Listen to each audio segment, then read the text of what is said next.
بسم اللہ الرحمن الرحیم۔ انسان کی شخصیت سازی اور کردار سازی، نظریہ سازی کے لیے بہت وقت درکار ہوتا ہے۔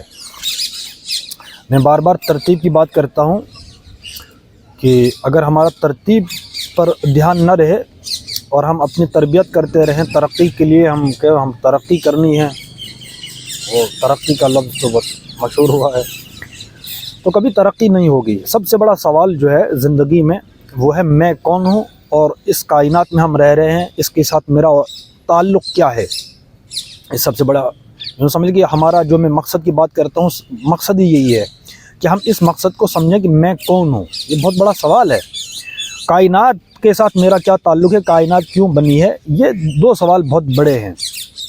اس کے بعد میرا مقصد کیا ہے، کہ میں اگر ہوں، میں کیا ہوں کا جواب مل گیا تو اب اس کے بعد کیا ہے، واٹ نیکسٹ۔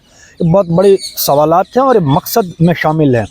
دوسری جو چیزیں ہیں وہ ضرورت کی چیزیں ہیں۔ ترتیب میں یہ کہہ رہا ہوں کہ یہ جو چیز میں کہہ رہا ہوں کہ ترتیب کے ساتھ ہو مقصد اور ضرورت، ٹھیک ہے نا، کہ ہم شخصیت سازی ہوتی ہے، کردار سازی ہوتی ہے، نظریہ سازی، تین چیزیں ہوتی ہیں، تو اس کی بھی ایک ترتیب ہے۔ آج کل کے زمانے میں جس دور میں ہم رہ رہے ہیں، اس میں بہت بڑا ٹف ہے یہ کہ ہم ان چیزوں کو سمجھیں۔ ہم ایک خیالی دنیا کے اندر ڈال دیے گئے ہیں، اور خیالی دنیا ہمارے ساتھ ہے، وہ جو کچوکا دینے والا ہے، یعنی ہمیں بار بار کہ تم کسی اور دنیا کے ہو، یعنی موبائل فون کی بات میں کر رہا ہوں، وہ ہر انسان کے ساتھ ہے، چاہے وہ پڑھا لکھا ہو چاہے نہ بھی ہو۔ احمد جاوید صاحب کا قول ہے اس کے بارے میں کہ موبائل فون نے، یہ جو ٹیکنالوجی ہے یا سوشل میڈیا ہے، یہ سب ان چیزوں کو سامنے رکھتے ہوئے کہ اس نے ہم پر دو کام کیے ہمارے ساتھ، کہ انسان کو نہ عالم بننے دیا اور نہ جاہل رہنے دیا۔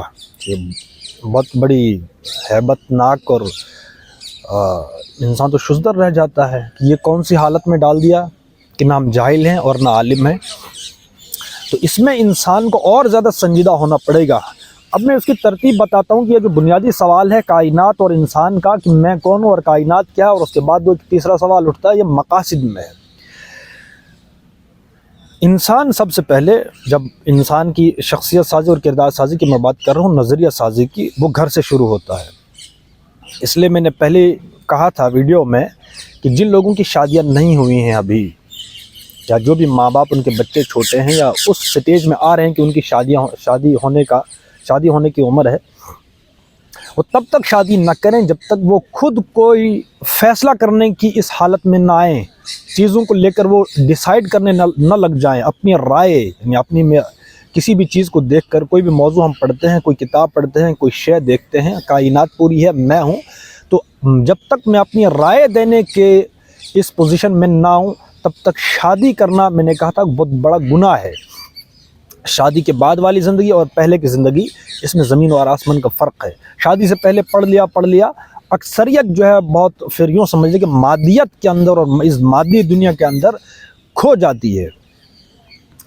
تو تربیت کی جو ترتیب ہے وہ ہے گھر کہ جو بچے ہیں، یہ ماں باپ کی ذمہ داری ہے کہ جو بچے ہیں ان کی ایسی تربیت کریں کہ ان کو باہر جانے کی ضرورت محسوس نہ ہو۔ کردار سازی، شخصیت سازی، نظریہ سازی، جو تین چیزیں چل رہی ہیں آگے، اور اخلاق کی ڈیفینیشن جو ڈاواں ڈول ہے کہ اخلاق اور کردار کو گڑبڑ کر دیا جاتا ہے۔ بہرحال اس کو کبھی کھولیں گے کہ اخلاق اور کردار کا فرق کیا ہے۔ یہ دو چار چیزیں وہ گھر سے شروع ہوتی ہے۔ جب آپ گھر میں ماحول دیں گے کسی بچے کو، اپنے بچے کو گھر میں ماحول دیں گے، کوئی بھی سوال ہے، پہلے تو سوال کرنا ان کو سکھائیں کہ سوال کرنا کیوں ہے، سوال کرنے کی ہمت پیدا کریں، اور سوال کرنا آنا بھی چاہیے نا، یہ بڑی بات ہے۔ تو گھر سے چیز شروع ہوتی ہے۔ نظریہ سازی کا کام جو ہے وہ بچپن سے شروع ہونا چاہیے۔ گھر، جو انسان جب گھر میں ہوتا ہے، کم سے کم 12th تک یا گریجویشن تک پہنچتے انسان جو ہے بڑے نظریات پر بات کرنا چاہیے، اور یہ اونچے لوگوں کا کام ہے کہ وہ نظریات پر بات کریں۔ اب جس بچے کو 12th تک پہنچتے یا گریجویشن کے بعد نظریے کی سمجھ ہی نہ ہو، اور وہ پھر ایک ایسے آزاد ماحول میں پروان چڑھے اور موبائل فون اس کے ساتھ میں ہو، وہ کس نظریے کا شکار ہوگا